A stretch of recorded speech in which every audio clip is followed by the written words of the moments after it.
So, rhinoplasty, trying to fix your nose because you're not happy with the way it looks, okay? Unfortunately, many of the plastic surgeons that perform these surgeries, they don't pay attention to the cartilages that surround this opening of your nose. They're just trying to get the nice look, and many times the cartilages collapse and they obstruct the nose. So the patient says, I love the way my nose looks, but I can't use it. I can't breathe. Because the aesthetics was more important than the function. So this obstructs the nose.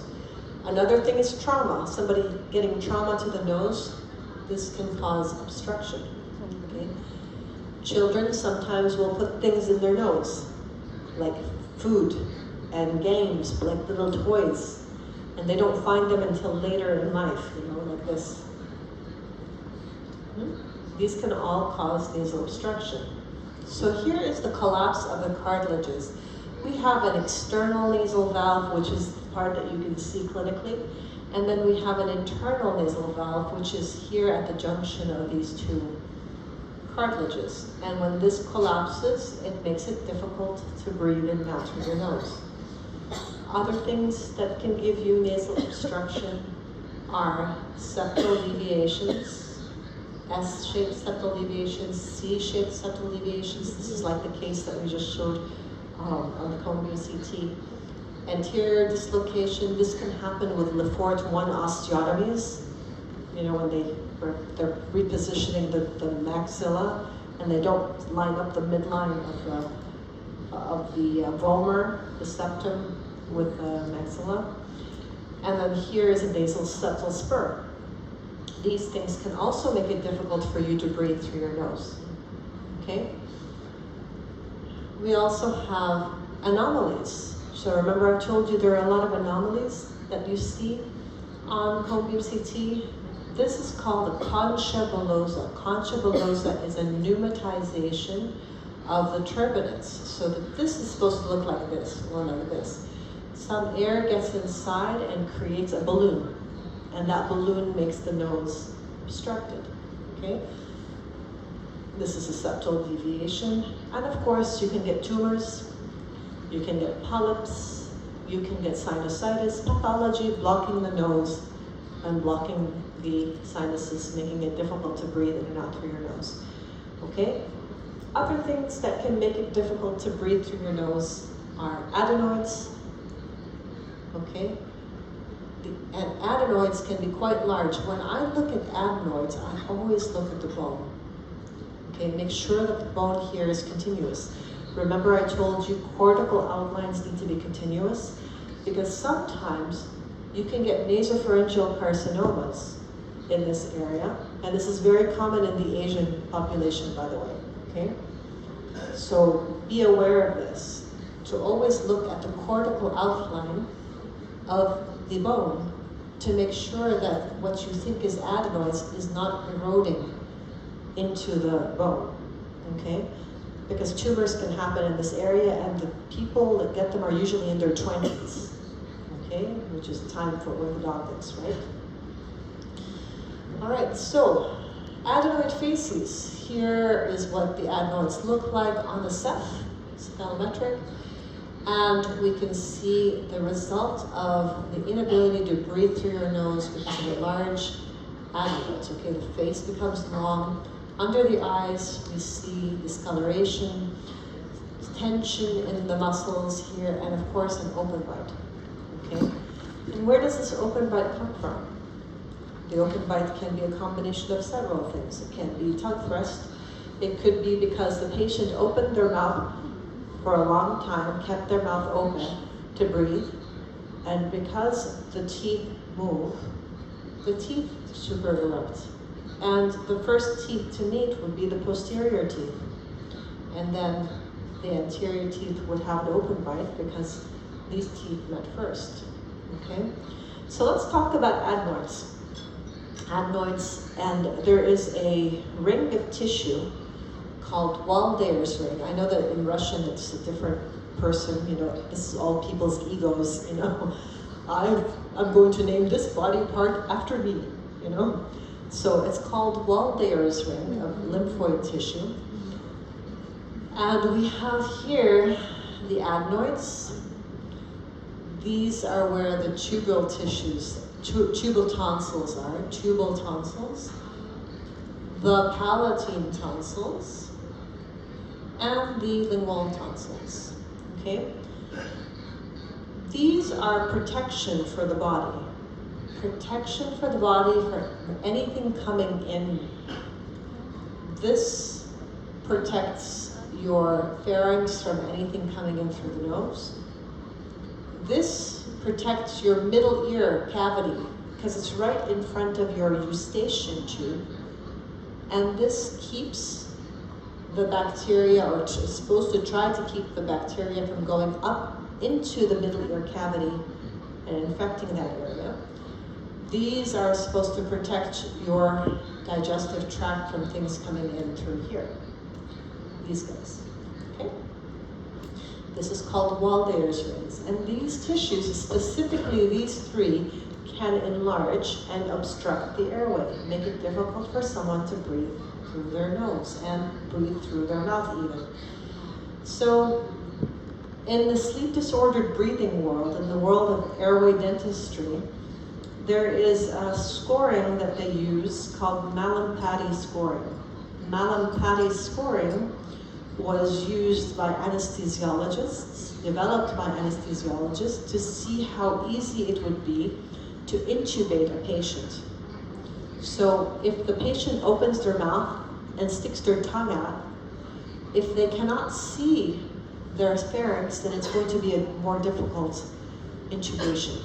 Now the people in sleep disordered breathing, the sleep dentists, they adapted the same thing. They look inside the patient's mouth to see, can they see the space? But also how long the soft palate is, how large the tongue is, and how big the palatine tonsils are. So the palatine tonsils can be very small, and little by little as we become more inflamed, there is obstruction of the airway, and it makes it difficult for the patient to breathe properly. And then they have to do things with their heads to increase airway dimensions because they have the tonsils in their throats. They can move the head forward, they can move the mandible forward, okay? These things will take the tongue out of the airway and increase the airway dimensions.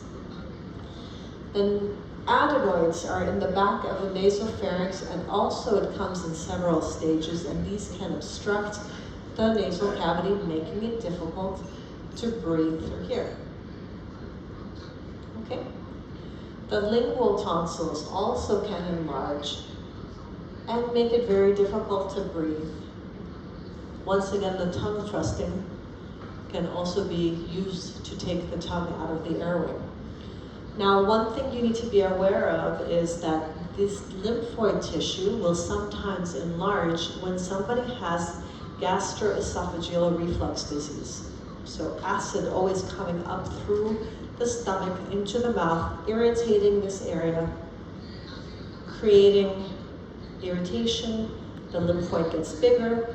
This area becomes more bulky, more difficult to breathe. Okay? So yeah, so adenoids, all right, and tonsils.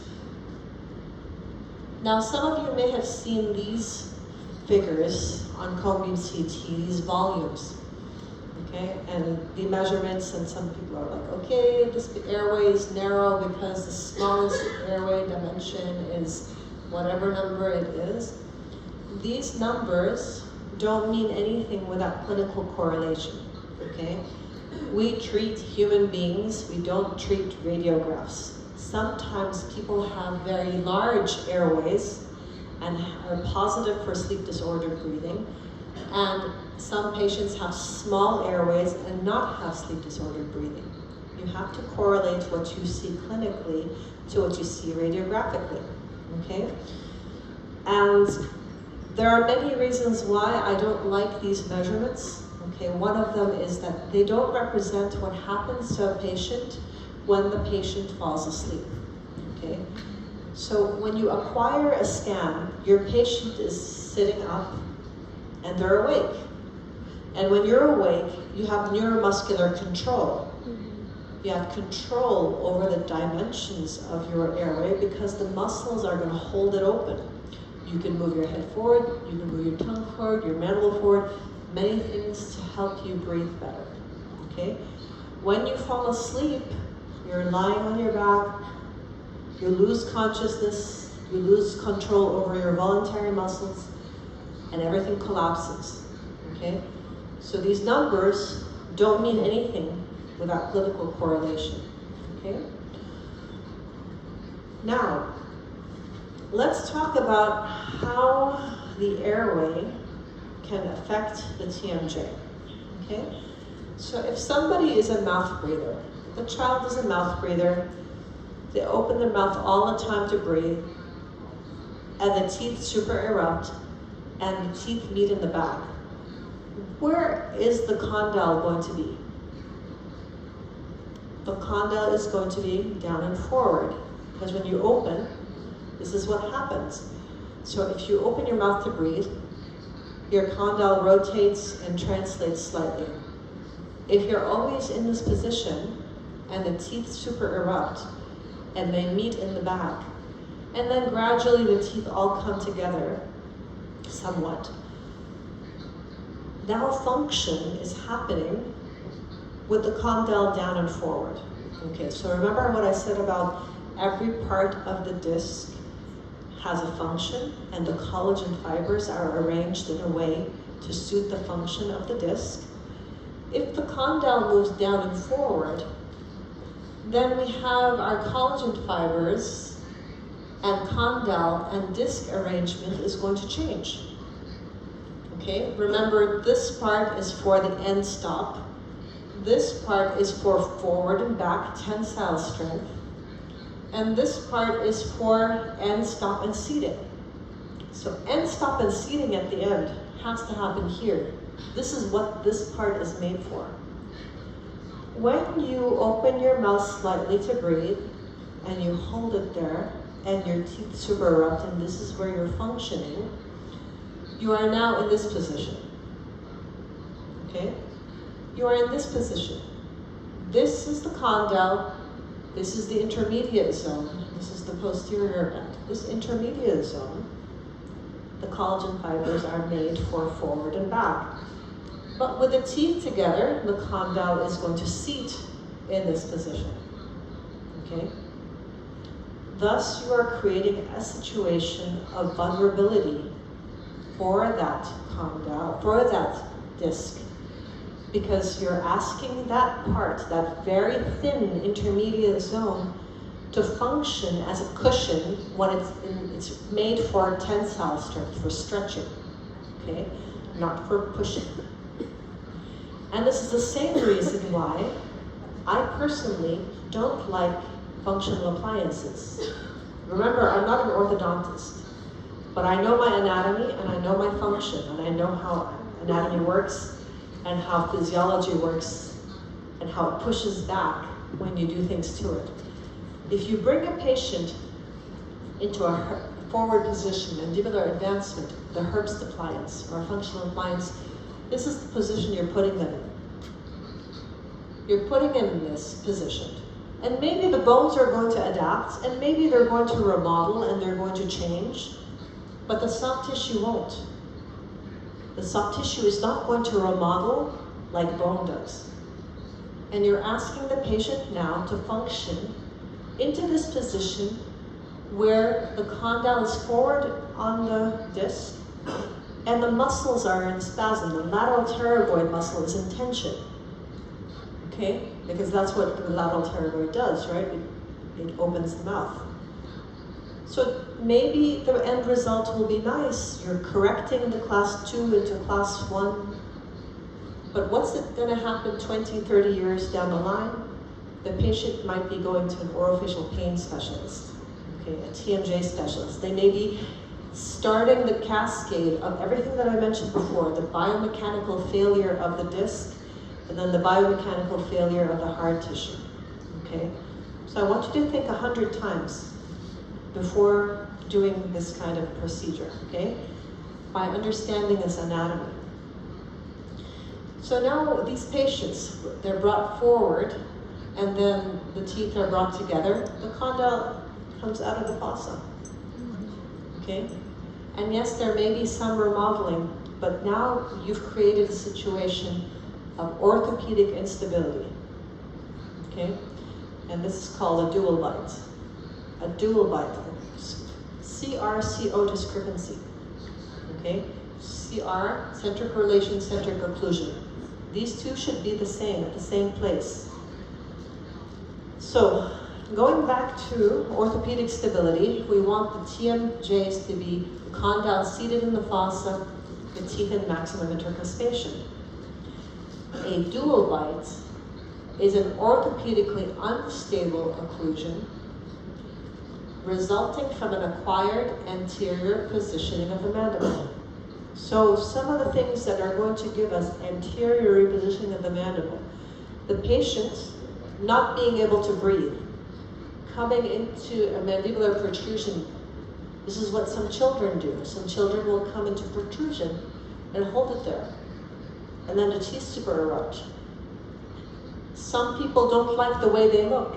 They don't like that their mandible is so small and their chin is very weak, and they'll protrude their mandible, and then teeth super erupt.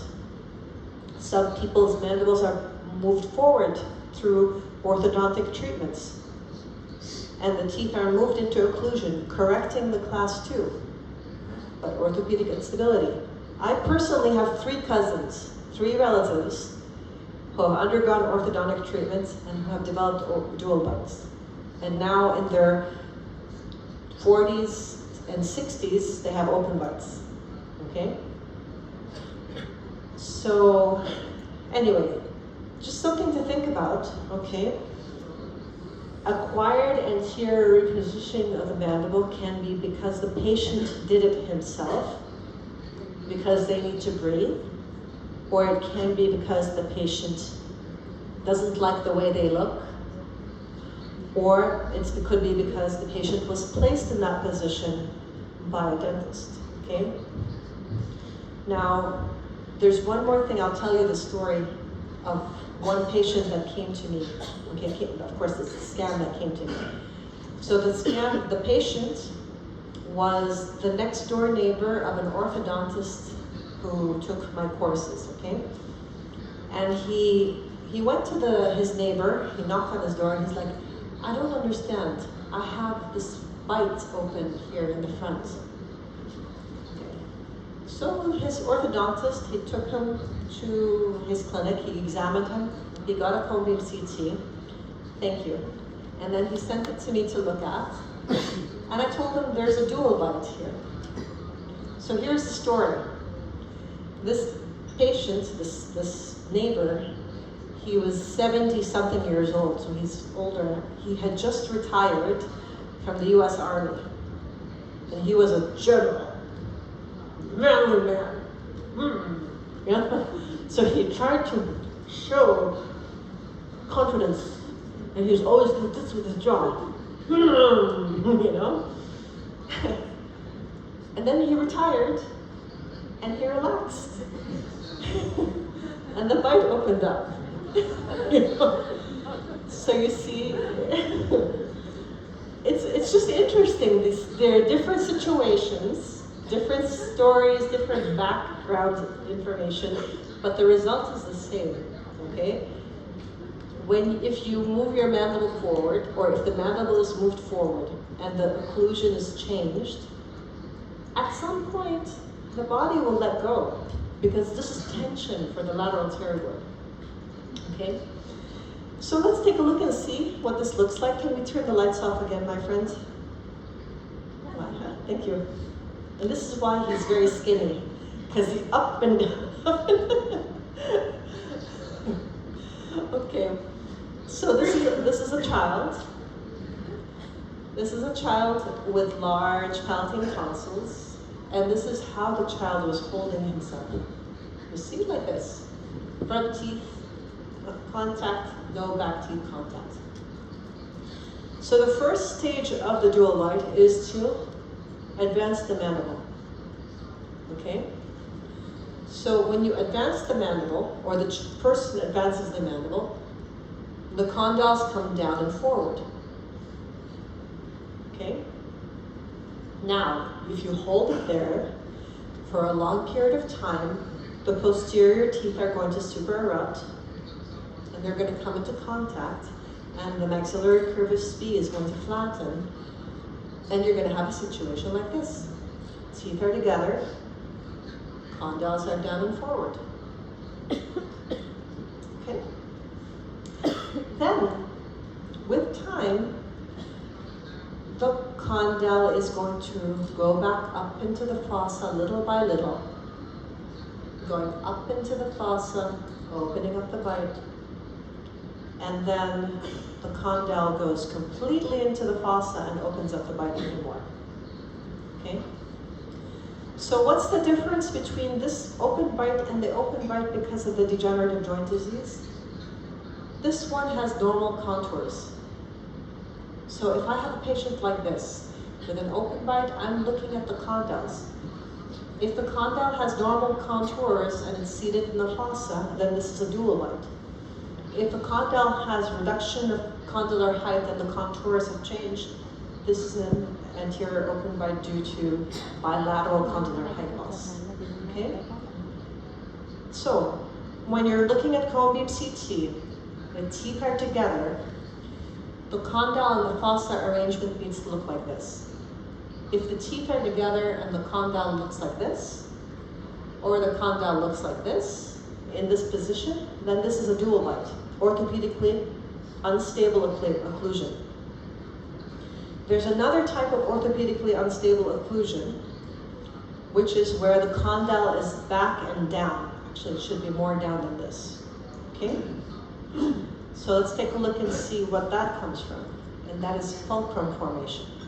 Sometimes when you do orthodontic treatment and you don't band the second molars, those second molars can flare buccally, and the lingual cusps can plunge downwards. And that's one of the reasons. There are many reasons why this occurs. This is one of the reasons.